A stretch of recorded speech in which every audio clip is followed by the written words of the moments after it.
Brought to you by Ludo Fantasy. Roll the dice, make your move और अपनी किस्मत बदलो। Download Ludo Fantasy now. जाति में बढ़ जाएंगे तो हम लोग आपस में टूट जाएंगे। हम लोग सभी लोग एक धर्म के हैं, एक हिंदू धर्म होनी चाहिए। जाति क्या होती है, जाति व्यवस्था क्या है? अगर जाति विशेष पे इस पार्ट्स की अगर क्या कर भी दी जाती है तो उसके उत्थान के लिए काम जरूर किया जाए। नमस्कार, मैं हूं प्रहलाद कुमार और आप देख रहे हैं बिहार तक। देखिए, भारत सरकार ने जातीय जनगणना करने की घोषणा कर दी है और इसका हर पार्टी राजनीतिक दलों ने समर्थन भी किया। हम इस वक्त दरभंगा के मिसरटोला मोहल्ले में हैं और कुछ चूँकि दरभंगा जो है मिथिला समाज से आता है, मैथिल समाज का, तो यहाँ पर हम आए हैं जिनकी आबादी ज़्यादा है, ब्राह्मणों की संख्या ज़्यादा है और कुछ उन ब्राह्मण जो जाति वर्ग से आते हैं लोग, उनसे बात करेंगे और जानने का प्रयास करेंगे कि आखिर जो जातीय जनगणना होगी उसका इम्पैक्ट क्या पड़ेगा समाज पर, जाति पे।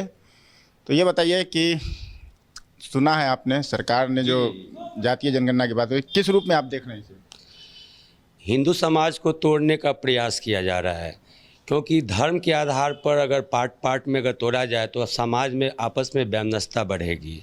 योग्यता के आधार पर सभी लोगों को नौकरी मिल रही है, रोजगार मिल रही है। इस शासन में, भाजपा के शासन में सभी लोग सुखी महसूस कर रहे हैं।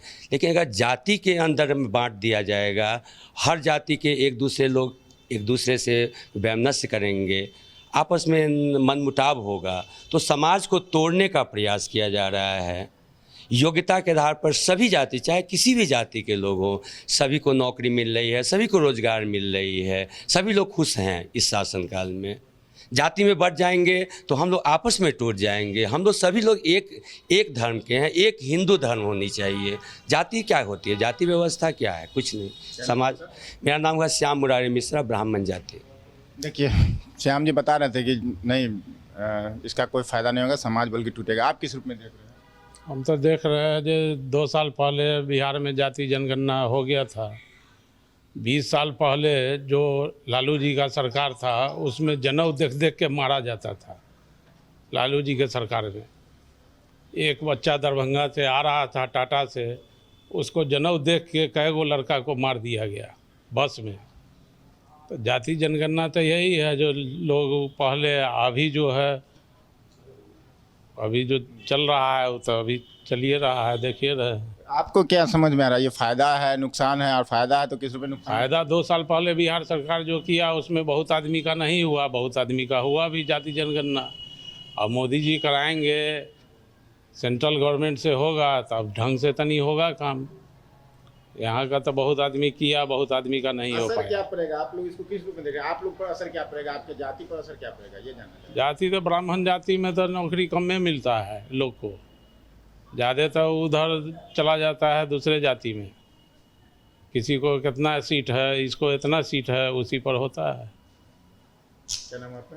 रंगनाथ मिश्र हरियर जी। तो देखिए, ये रंगनाथ में से हम कुछ लोगों से बात करेंगे। बुद्धिजीवी वर्ग से डॉक्टर हैं, डॉक्टर मृदुल शुक्ला, वो भी ब्राह्मण जाति से हैं। ये बताइए सर, आप किस रूप में देख रहे हैं इसको, जो सरकार ने? देखिए, सरकार का जो भी फैसला है हम लोगों के लिए सर्वमान्य है, क्योंकि ऐसा नहीं होता है कि एक पर्टिकुलर जो मैसेज हम लोग कम्युनिकेट करेंगे वो हमेशा सत्य ही होगा और सदा सत्य होगा। लेकिन पूरी टीम के साथ माननीय मोदी जी की जो मंत्रिमंडल है और टीम है और उनके जितने भी सहयोगी हैं, उन लोग के द्वारा इस प्रकार की बातें की गई है, तो निश्चित रूप से ये अपेक्षित रहा होगा हमारे देश के लिए। और कहीं न कहीं नरेंद्र भाई मोदी जी के द्वारा ये किया जा रहा है, तो निश्चित रूप से हमारे भारतवर्ष के विकास में ये अपना एक अहम योगदान दे पाएगा। रही बात पर्सनली, मैं यह फील कर रहा हूँ कि अगर जाति विशेष पे इस पार्ट्स की अगर क्या कर भी दी जाती है तो उसके उत्थान के लिए काम जरूर किया जाए कि किस जाति में क्या कमी रह गई है, पर्टिकुलर जाति के पास नौकरी है या नहीं है, उनकी उत्थान हो पा रही है या वो पिछड़ रहे हैं, तो उस पार्ट पे किया जाए। लेकिन निश्चित रूप से सार्वजनिक नहीं करना चाहिए। ये सरकार को अपने आकलन में लेकर और उसके ऊपर कार्य करके विकसित भारत बनाने में अपना योगदान देना चाहिए, न कि इस पार्ट को हम लोग ओपन पार्ट पे फील्ड में रख दें और अनेक जातियों के बीच में जनसंख्या के आधार पर आदमी के बीच में मतभेद होने लगे और एक उग्र रूप ले ले। इस पार्ट्स के लिए थोड़ी बचाव करनी होगी। लेकिन बिहार में तो जातीय जनगणना हुई है, तो जो आप शक शंका जाहिर कर रहे हैं देखने को मिल रहा है क्या, उसका असर दिखाई दे रहा है? देखिए, अभी तक ये देखने को नहीं मिला है। माननीय नीतीश जी मुख्यमंत्री जी के द्वारा ये पाठ कराया गया था और उस समय, लेकिन इस पार्ट को हम लोगों ने ये फील किया उस समय कि जिस प्रकार से जो उन लोगों का आकलन कराया गया और जिस प्रकार से ये अकाउंटेबिलिटी हो रही थी, वो अकाउंटेबिलिटी सत्य नहीं था, वो ठीक नहीं था। उसमें बहुत सारा जो रिपोर्ट डाला गया वो रिपोर्ट गलत था, क्योंकि जिस स्थान, खासकर हम जो मिसर टोला में हम लोग यहाँ पे हैं, तो यहाँ पे मान लीजिए ऑलमोस्ट मिली जुली कास्ट के लोग हैं। मिश्रा टोला नाम जरूर है, बट यहाँ पे हर जाति से बिलोंग करता है बहुत सारे आदमी। तो अनेकों जाति के आदमी रहे, सभी के बीच में सौहार्दपूर्ण माहौल बना पड़ा है। लेकिन जब वो इलेक्शंस का ये आया था, सेंसस चल रहा था और इस पार्ट में दिया गया, भले ही वो डाटा निश्चित रूप से गलत था, तो उसके अंदर कुछ ना कुछ माहौल लोगों को बोला, देखे मेरा संख्या इतना था, हमको संख्या ये चाहिए, अनवांटेड बहुत सारी की डिजायर, किसी आदमी का कुछ कमेंट्स, इस प्रकार का सुनने को हम लोग को मिल रहा था।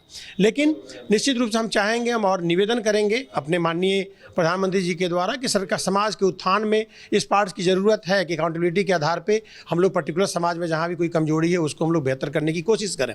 बट निश्चित रूप से ये पार्ट हिडन होना चाहिए, जनरल सामान्य पब्लिक में ये नहीं आना चाहिए कि ये संख्या ऐसा है, क्योंकि उससे सौहार्दपूर्ण जो माहौल हम लोगों का समाज का है वो बिगड़ने का चांसेस होगा। नाम बताइए सर। मेरा नाम डॉक्टर मृदुल कुमार शुक्ला है, मैं शिशु रोग विशेषज्ञ हूं। देखिए, ये डॉक्टर मृदुल कुमार शुक्ला थे। इन्होंने बताया कि ये जनगणना जरूरी है, लेकिन उसे डिस्क्लोज न किया जाए, सार्वजनिक न किया जाए, उसके गलत इम्पैक्ट पड़ सकते हैं समाज पे। आप बताइए कितने सहमत हैं डॉक्टर साहब ने जो बात कही है उससे, आप कितने सहमत हैं और आप क्या अपनी सोच रखते हैं इस पे? इसमें हम लोगों का तो कोनो सोच का ये नहीं है, फिर भी नरेंद्र मोदी जी केंद्र सरकार में हैं, प्रधानमंत्री हैं भारत देश के।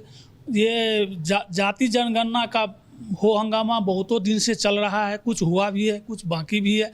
अगर मोदी जी अगर ये इस बात को निर्णय लेके और जाति जनगणना करा रहे हैं तो और देश को विकसित करते हुए सब काम कर रहे हैं, तो उसमें हो सकता है उनके जाति जनगणना करने से इस देश के जनता को कुछ लाभ मिले।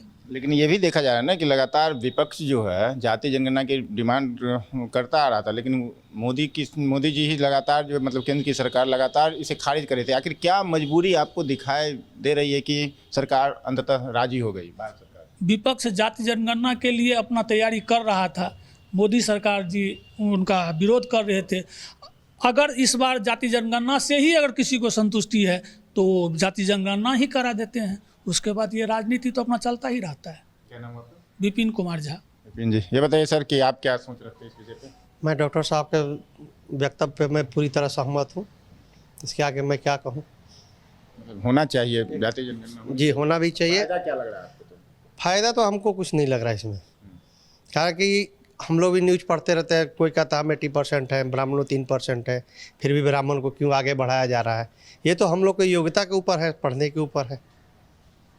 क्या नाम है आपका? अविनाश कुमार दीक्षित। ये देखिए अविनाश जी थे। हम एक कुछ युवा से बात करना चाहेंगे। ये बताइए कि आप किस रूप में देखते हैं? आप युवा है, वाकई आज भी समाज को जरूरत है जाति जनगणना जो हो रही है उस पर कि हर जाति के लोग के बारे में लोग जाने क्या है? हम सरकार के लिए हुए हर निर्णय से समर्थन में हैं और ये देख रहे हैं कि बीजेपी सरकार जब से आई है और ख़ासकर जब से मोदी जी आए हैं तो एक न्यू जो बच्चे छोटे से छोटे हैं वो मोदी करते हैं और उनके हर लिए हुए निर्णय पे हम सहमत हैं और लगती है कि देश सुदृढ़ हो रहा है। और हमारा बिहार जो इतना पिछड़ा हुआ था, आज हम ब्राह्मण जो समाज में खड़े हैं और मजबूती फील करते हैं, ये ड्यू टू हमारे बीजेपी की मजबूती के कारण हम फील करते हैं।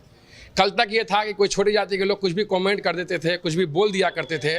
सो उनमें अब घबरापन आई है कि नहीं, ब्राह्मण है और हम लोग जो अस्तित्व में पहले से थे और इसकी मजबूती के लिए सुदृढ़ता जो हमें मिली है, ये बीजेपी का हम कहीं ना कहीं समर्थन करते हैं। और जातिवाद होनी चाहिए, क्योंकि आप किस जाति से बिलोंग करते हैं ये देश के हर नागरिक को ये पता होना चाहिए कि मैं कहाँ से बिलोंग करता हूँ, मेरा गांव कहाँ है, मेरा शहर कहाँ है, मैं कहाँ से जाता हूँ। और बीजेपी के साथ हूँ और मतलब हर पल चाहता हूँ कि मतलब बीजेपी आगे रहे और हर क्षण मैं लगा हुआ हूँ बीजेपी के सपोर्ट में। राजन मिश्रा। तो ये राजन जी थे। आपने देखा कि जो लोग थे वो किस तरह से अपने विचार को आगे रखे हैं जो जातीय जनगणना होनी है उस पर। अब यूं ही आप बिहार तक के साथ बने रहिए और मुझे दिए इजाज़त। नमस्कार।